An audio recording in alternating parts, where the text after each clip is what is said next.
আসসালামু আলাইকুম। সবাইকে শুভেচ্ছা জানাচ্ছি। মাসুম মাহবুব দেখছেন ওপেন দ্য ইউটিউব চ্যানেল এবং মাসুম মাহবুব ফেসবুক পেজ। প্রিয় দর্শক, বেশ কিছু ব্রেকিং খবর আছে আপনাদের জন্য। প্রথম ব্রেকিং খবর, এবার বিশ্ব ট্রাম্পের পাতা ফাঁদে পা দিয়ে তাদের মাশুল গুনতে শুরু করছে। এতদিন পর আরবরা বুঝতে পেরেছে কোন পরিকল্পনায় মাঠে নেমেছিল ট্রাম্প।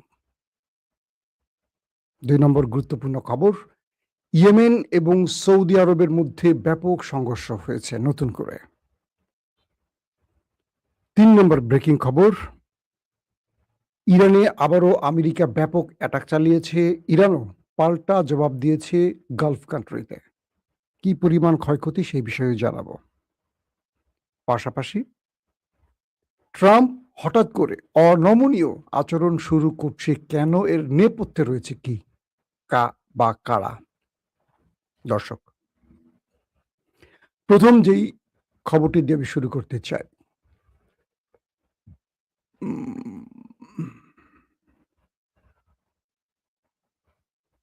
ট্রাম্প কংগ্রেসে অনুমতি চাইল তিনি ইরানের বিরুদ্ধে একটা বড় যুদ্ধ করবেন। কারণ সাম্প্রতিক সময় কংগ্রেসে ভোটাভুটি হয়েছিল যে ট্রাম্প তার একক সিদ্ধান্তে যুদ্ধ করতে পারবে না, কংগ্রেসের অনুমতি লাগবে। যদিও সেটা চূড়ান্ত বিল আকারে পাশ হতে হয়তো আরো কিছু সময় লাগবে, তার মধ্যেই ট্রাম্প কংগ্রেসকে বলছে যে ইরানে তারা একটা বড় ফ্রেমে যুদ্ধ করতে যাচ্ছে। তার মানে যেই শান্তি চুক্তি বা যুদ্ধবিরতি বা যেই এমওইউ চুক্তি স্বাক্ষরিত হয়েছে সব বাতিল হয়ে যাচ্ছে। ইরান আমেরিকার মধ্যে বড় রকম সংঘাত আসছে খুব শিগগিরই। সংঘাত চলছে কিন্তু এটা বড় ফ্রেমে আসছে শিগগিরই। ট্রাম্প কংগ্রেসকে বলছে যে এবার এই যুদ্ধে আমি ইরানকে শেষ করে বিজয় নিয়ে ফিরব। পূর্বের মতো আমি এখানে পরাজিত হতে চাই না। এবার আমার টার্গেট বিজয়। এখন কংগ্রেস অনুমতি দিলে কি না দিলে কি, ট্রাম্প এই যুদ্ধটা করবেন, কারণ নেপথ্যে ট্রাম্পকে এই যুদ্ধে বাধ্য করছেন তিনি হলেন নেতানিয়াহু। ট্রাম্পের অ্যারেস্টিং ফাইল, ট্রাম্পের অপরাধ বা ট্রাম্পের টুনটুনির খবর জানে শুধু আমেরিকা, ইসরায়েলের মোসাদ বা নেতানিয়াহু। কারণ পৃথিবীব্যাপী হানি ট্র্যাপগুলো ওই সকল দেশ বসে বসে করে যাদের মাধ্যমে ওয়ার্ল্ড অর্ডার পরিবর্তন করা যায়। ট্রাম্পের বিরুদ্ধে যে মামলাটি চলমান, এ মামলার মূল তথ্য কিন্তু ইসরায়েলের হাতে। তিনি কোথায় গিয়ে কোন কিশোরীকে কিভাবে রেপ করেছেন বা কি করেছেন, এই খবরগুলো আনছেই কিন্তু মিডিয়াতে ইসরায়েল, এবং এই ট্র্যাপ দিয়ে তাকে কন্ট্রোল করছে। তো এখন ট্রাম্পের মূল চিন্তাটা হলো একটা বড় ফ্রেমে ইরানের বিরুদ্ধে যুদ্ধ করা, এবং এই যুদ্ধের সব প্রস্তুতি তিনি সম্পূর্ণ করছেন। আর এই যুদ্ধের প্রস্তুতি সম্পূর্ণ করতেই মূলত তিনি কদিন যুদ্ধবিরতির নাম করে একটু রেস্ট নিয়েছেন এবং নিজেকে তৈরি করেছেন। এটি ছিল একটি ধোঁকা। এখন কাতার, পাকিস্তান সহ বাকি দেশগুলো বুঝতে পারছে যে ট্রাম্প আসলে সবার সাথে প্রতারণা করেছে। তিনি আসলে একটি কি বলবো বিভ্রান্ত করেছে মুসলমান দেশগুলোকে এমইইউ নামে। আসেন ২ নম্বর গুরুত্বপূর্ণ খবর, আয়াতুল্লাহ আলী খামেনির জানাজা শেষে ইয়েমেনের নেতারা তারা ইয়েমেনে ফিরছিল। তারা ইয়েমেনের রাজধানী সানা বিমানবন্দরে যখন নামছিল তাদের ফ্লাইট, ইরানের যে বিমানটি, এটিকে টার্গেট করে সৌদি আরব ব্যাপক অ্যাটাক চালায়, বোম্বিং করে। ইরানের এই বিমানটি হুতি নেতাদের বহন করা ছিল, অর্থাৎ তারা সানায় নামবে। এর তো ইয়েমেন বা হুতিরা তো আপনারা জানেন যে ইয়েমেনের নাগরিক, তাদের বৈধ অধিকার আছে সেখানে যাওয়ার। তারা এসেছিলেন আয়াতুল্লাহ আলী খামেনির জানাজায় অংশ নিতে ইরানে। তো ইরানের বিমানেই তারা ফিরছিলেন তাদের দেশে, কিন্তু সৌদি আরব হঠাৎ করে তাদের উপর আক্রমণ চালায়। প্রশ্ন হলো, সৌদি আরব কেন ইয়েমেনের সাথে যেচে আবার লড়াই শুরু করতে চায়?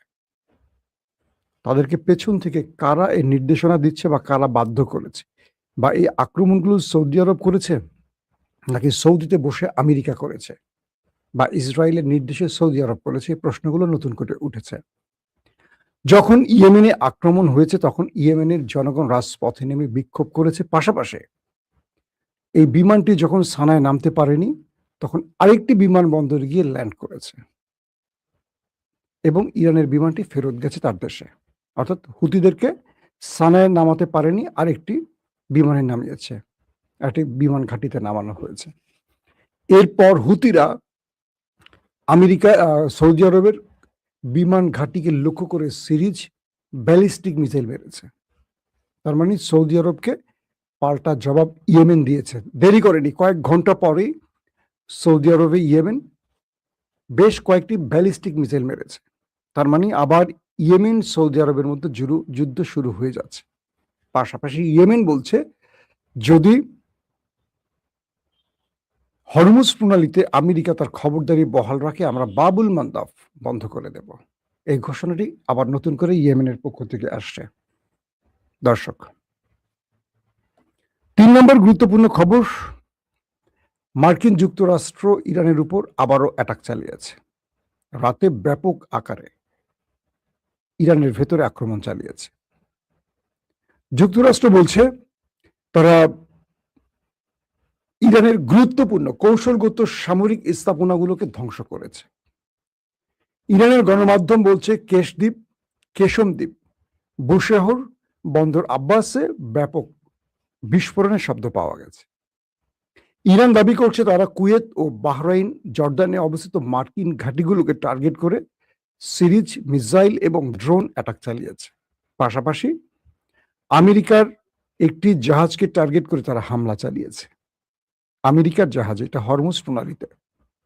কিন্তু সংযুক্ত আরব আমিরাত বলছে জাহাজটি আমেরিকার ছিল না, এটি ছিল তাদের। অর্থাৎ দুদেশীয় ট্যাঙ্কার, আমেরিকা এবং আরব আমিরাত দুজনের যৌথ। ইরানের ক্রুজ ক্ষেপণাস্ত্র দিয়ে এই জাহাজটিকে অ্যাটাক করা হয়েছে এবং এতে একজন নাবিক নিহত হয়েছে এবং আরো বেশ কজন আহত হয়েছে বলে আরব আমিরাত দাবি করেছে। মার্কিন প্রেসিডেন্ট ডোনাল্ড ট্রাম্প বলেছেন এই খবরটি সবচেয়ে বেশি গুরুত্বপূর্ণ। আগামী কয়েক ঘন্টার মধ্যে ইরানের বন্দরগুলোর উপর মার্কিন অবরোধ পুনরায় আরোপ করা হবে। অর্থাৎ নেভাল ব্লকেট আগামী কয়েক ঘন্টার মধ্যে আবারও জারি করতে যাচ্ছে আমেরিকা।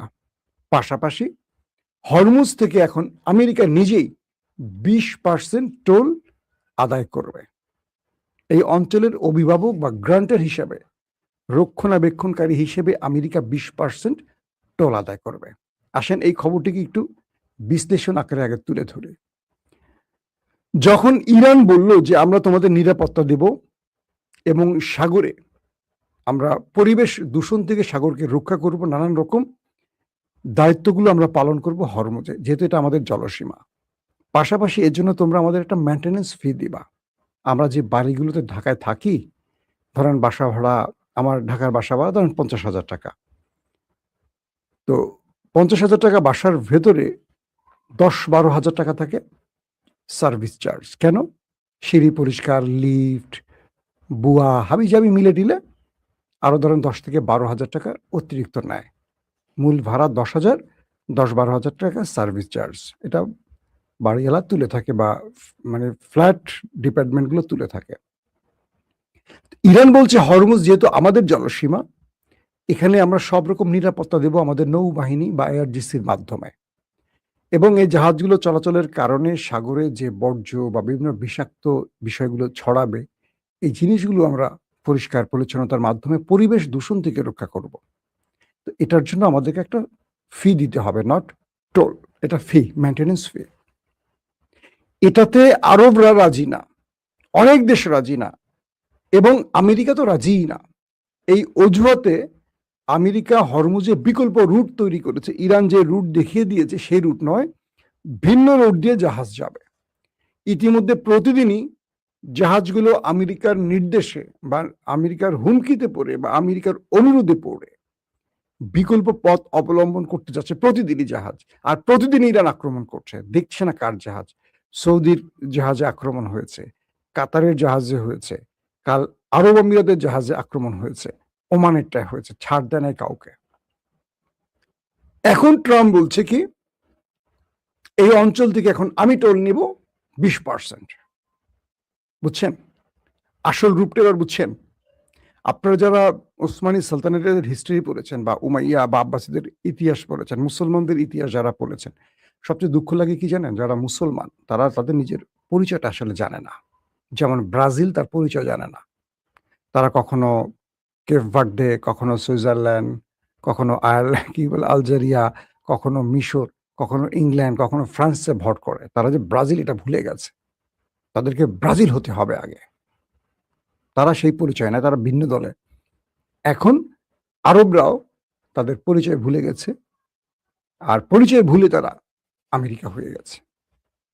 এখন আমেরিকা কি করছে দেখেন, আমাদের মুসলমানরা এই বিষাক্ত লোকগুলোকে ডেকে এনে কিভাবে নিজেদের সাম্রাজ্যকে ধ্বংস করছে। আরবরা তাদের ক্ষমতা বাঁচাবার জন্য আমেরিকা ইসরায়েলের পা চাটে, আর এই অবৈধ ক্ষমতায় তাদের বসিয়ে রেখে আরবরা পশ্চিমারা পুরো দেশের সম্পদ অর্থ লুট করে, পেট্রোডলার লুট করে তারা ধনী হচ্ছে। আরবদের টাকায় বা এই তেলের টাকায় পৃথিবীর একটা গরিব মুসলিম দেশ থাকার কথা না, সবগুলো স্বর্ণ দিয়ে মাটি বাধাই করে ফেলতে পারে। কিন্তু ভালো করেন, ভালো করে খেয়াল করেন, 57টি মুসলিম দেশ মোটামুটি কয়েকটি ছাড়া বাকি সবগুলো গরিব। কেন গরিব? আমাদের দেশের রাজনীতিবিদরা হচ্ছে লুটপাটকারী, দুর্নীতিবাজ। আমাদের দেশের যত এমপি মন্ত্রী আছে, আওয়ামী লীগ বলেন আর বিএনপি বলেন, জাতীয় পার্টি বলেন, যারা নির্বাচিত হয়ে সরকারে বসছে, প্রতিটা আমলে দেখবেন যে হাজার হাজার লক্ষ লক্ষ কোটি টাকা ওইসব দেশে চলে যায়। আমাদের টাকায় America, Switzerland, Australia, Canada, England ধনী হয়। পাকিস্তানের টাকায়, ভারতের, মানে যারা দুর্নীতিবাজ আমরা দক্ষিণ এশিয়ায় আছি। তো আমাদের সবসময় দেখবেন নেতারা এখন বিএনপি ক্ষমতায় বসছে, দু একজন ছাড়া বাকিরা সবাই লুটপাট করতেছে সামান্য, বা করবে, বা এটাই তো রাজনীতির কারণ, তাই তো? এই টাকাগুলো তারা দেশে রাখবে না। এনসিপির যারা ইউনূসের আমলে ছিল, বেশ কয়েকজনের নামে অভিযোগ আসছে, তারাও হাজার হাজার কোটি টাকা বিদেশে সরিয়েছে। এটা হলো আমাদের ভাগ্য যে আমরা এমন লোকদের নেতা বানাই যারা লুটপাট করে, আর যারা সৎ, নির্ভীক, যাদের মধ্যে সততা আছে, নৈতিকতা আছে, আদর্শ আছে, তাদেরকে আমরা বিভিন্ন ন্যারেটিভে আটকে রেখে দূরে সরিয়ে রাখি। তো যে জাতি এরকম, সে জাতির জন্য ওই চোর বাটপাড়ারাই নেতা হয়ে আসে। যেমন শেখ মুজিবের মূর্তি বানানোর জন্য আমি বাজেটের একটা দেখলাম, রিপোর্ট দেখলাম, 999 কোটি, মানে প্রায় 1000 কোটি টাকা খরচ করা হয়েছে শুধু শেখ মুজিবের মূর্তি বানাতে। আওয়ামী লীগ যারা করেন তাদেরকে একটা প্রশ্ন করি, এই দেশে এত মানুষ না খেয়ে মরে, এই দেশে এত অবমনটন, তার মধ্যে শেখ মুজিবের জন্য প্রায় 1000 কোটি টাকার মূর্তি বানিয়ে আপনাদের কি লাভ হলো বলে? যদি মুসলিম হন আর যদি মানুষের রক্ত থাকে শরীরে, আওয়ামী লীগ না হন, মানুষ হন, বিবেক সমৃদ্ধ, বলেন শেখ হাসিনার 1 বছরের প্রধানমন্ত্রীর কার্যালয়ে শুধু দুপুরের খাবার বিল 35,000 কোটি টাকা। এবার বুঝছেন 35 কোটি টাকা না 35,000, 35 কোটি টাকা মেবি। এবার বুঝতে পারছেন সেই দেশে গরিব থাকবে না, ফকির থাকবে না, অভাবী থাকবে না, কি থাকবে? সেই দেশে বন্যায় পানি ডুববে না, কিসে ডুববে বলেন? এই টাকাগুলো দিয়ে ড্রেনেজ ব্যবস্থা বা এগুলো সরকার করতে পারতো না। এগুলো বাংলাদেশের জনগণ যেই লাইনে, নেতারা সেই লাইনে চলে। তো এখন আমেরিকা ঘোষণা দিয়েছে তারা টোল নেবে হরমুজ থেকে, ইরানকে দেবে না। ইরান তো এত টোল নিত না, ইরান ফি নিত ধরেন 5% বা 2% বা 3%। আমেরিকা এখন 20% নেবে। এখন দাও আমেরিকার টাকা তোমরা, শালার পুশালারা। আরবের মোল্লা করে ধৈরা নিচে ওই মন্টুতে পাথর বেঁধে বালুর মধ্যে দাঁড়া করায় রাখতে হবে। শালারা মুসলিম, ওরা শিয়া, ওরা কাফের না। শালা মুখটা খারাপ করতে ইচ্ছা করে। সুন্নিগুলি হলো সব বেঈমান, প্রতারক। একটা সুন্নি গ্রুপের মধ্যে দেখুন কতগুলি আছে। আমি ইদানিং প্রায় দেখি সোশ্যাল মিডিয়াতে কিছু কিছু রাজনৈতিক দল অপরকে কাফের, মুশরিক বলে ঘোষণা দেয়। আমার ঘৃণা লাগে এইসব লোকদেরকে। শোনেন, আবার একটা কথা বলি, আপনি যদি মুসলিম হন, যত বড় দাঁড়িয়ে দেখেন, যত বড় পীর সাহেব দেখেন, যত বড় আলেম দেখেন, ইসলামী দল দেখেন, যারা একটি ইসলামী দল আরেকটা দলের কুচ্ছা গাবে, তারা সবগুলো হলো মুনাফেক। এদের থেকে সরে আসেন, আপনার ঈমান থাকবে না। যারা অন্য ইসলামের জন্য, মানে অন্য ইসলামিক দলের ব্যাপারে নেগেটিভ প্রচারণা করে, মনে রাখবেন তাদের মধ্যে মুনাফিকি আছে। আর কিছু বলতে হবে না, আপনাদেরকে এইটুকু বললাম। আপনি ঈমান আকীদার জন্য আপনি নবুয়ত প্রাপ্ত না, যে সব আপনি জানেন, বাকিরা জানে না। এখন ট্রাম্প হরমুজ থেকে 20% টোল নেবে। এখন কেমন লাগে? দিলে তুমি ট্রাম্পের হরমুজের দায়িত্ব। ট্রাম্প এই কাজটির জন্যই এত খেলা খেলেছে, এত যুদ্ধ করেছে। ট্রাম্প তার সেনা মরছে, তার অস্ত্র ধ্বংস হয়েছে, প্যাট্রিয়ট থার্ড ক্ষেপণাস্ত্র নষ্ট করছে, সে এমনি। ইরান তো করছে তার স্বাধীনতা সার্বভৌমত্ব রক্ষার জন্য। 10,000 মাইল দূর থেকে ট্রাম্প এখানে এসে এগুলো কেন করতেছে বোঝেন না আপনারা? আমরা গলা ফাটাচ্ছি, আমরা মামুলি 2 টাকার সাংবাদিকরা বুঝি, যারা পুরো সাম্রাজ্য, পৃথিবী, ওয়ার্ল্ড, মধ্যপ্রাচ্য, গালফ চালাচ্ছেন, তারা বোঝেন না? এখন ট্রাম্প দাবি করছে তারা 20% টোল নেবে। দাও, এখন হরমুজ থেকে ঢোকো আর বের করে দাও। ইরান বলছে আসো, তোমাকে আমি টোল নেওয়াচ্ছি। কোন দিক দিয়ে টোল ঢাকাবো এবার তুমি দেখো। ইতিমধ্যে দুই দেশের মধ্যে ব্যাপক সংঘর্ষ শুরু হয়ে গেছে। আইআরজিসি জানিয়েছে বারবার নিজেদের পরাজয় থেকে শিক্ষা নিতে ব্যর্থ হওয়ায় আমেরিকা আবারও ইরানের মধ্যে বড় আকারে আক্রমণ চালিয়েছে। আর ইরান তাই বৈধ তাদের যে হরমুজ প্রণালী, সেখানে যারা উস্কানি দিতে আসে তাদের বাধা সৃষ্টি করছে বা তাদের উপর আক্রমণ করছে। এবং আইআরজিসি বলছে দুটি বেপরোয়া সুপার ট্যাঙ্কার মার্কিন প্রতারণার ফাঁদে পা দিয়ে তাদের নেভিগেশন সিস্টেম বন্ধ করে দেয় এবং হরমুজ প্রণালী নিরাপত্তা নিয়ন্ত্রণ কেন্দ্র থেকে জারি করা একাধিক সতর্ক বার্তা উপেক্ষা করে। নিরাপত্তা বিধিমালা মেনে চলার পরিবর্তে সংরক্ষিত ও মাইন আবদ্ধ জলপথ অতিক্রম করার সিদ্ধান্ত নিয়ে ট্যাঙ্কারগুলো আন্তর্জাতিক সামুদ্রিক যান চলাচলকে বিপন্ন করেছে এবং কৌশলগত ও জনপথের নিরাপত্তা প্রোটোকল ইচ্ছাকৃতভাবে লঙ্ঘন করেছে বলে বলা হয়েছে। আইআরজিসি নৌবাহিনী আরো জানিয়েছে জাহাজ দুটি আঘাতপ্রাপ্ত হওয়ায় সেগুলো অচল হয়ে পড়েছে এবং এই অঞ্চলে জনগণের অধিকার লঙ্ঘনের জন্য হাজার হাজার কিলোমিটার পথ পাড়ি দেওয়া, আগ্রাসী শত্রুর সাথে যে কোনো ধরনের সহযোগিতা এবং মাইনপাতা পথ অতিক্রমের যে কোনো প্রচেষ্টা কেবল অনুশোচনা, ব্যাপক ক্ষয়ক্ষতি, হরমুজ প্রণালী পুনরায় চালুই বিলম্ব এবং একটি বৈশ্বিক জ্বালানি সংকট সৃষ্টির ঝুঁকি বয়ে আনবে। আইআরজিসি আরো বলছে যে এ ধরনের বেপরোয়া কর্মকাণ্ড কেবল আঞ্চলিক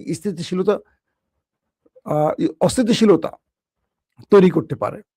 এবং ইরানের পক্ষ আরো বলা হয়েছে যে ইরানের সর্বোচ্চ অপারেশনাল কমান্ড ইউনিট বলছে যে ওয়াশিংটনকে বারবার সতর্ক করার পর ইসলামী প্রজাতন্ত্র হরমুজ প্রণালীর ব্যবস্থাপনায় যুক্তরাষ্ট্রকে কখনো হস্তক্ষেপ করতে দেবে না।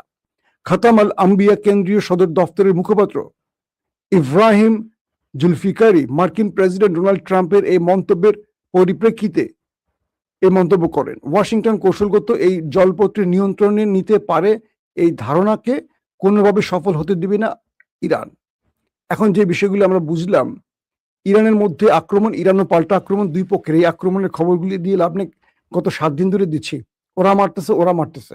নতুন করে জর্ডানে, বাহরাইনে, কুয়েতে আক্রমণ হয়েছে, সেখানে মার্কিন ব্যাপক মানে তাদের যে ঘাঁটির ব্যাপক ক্ষয়ক্ষতি হয়েছে, প্রাণহানির খবর আসছে। এগুলো প্রতিদিনই এখন খবর, এগুলো এখন চলছে।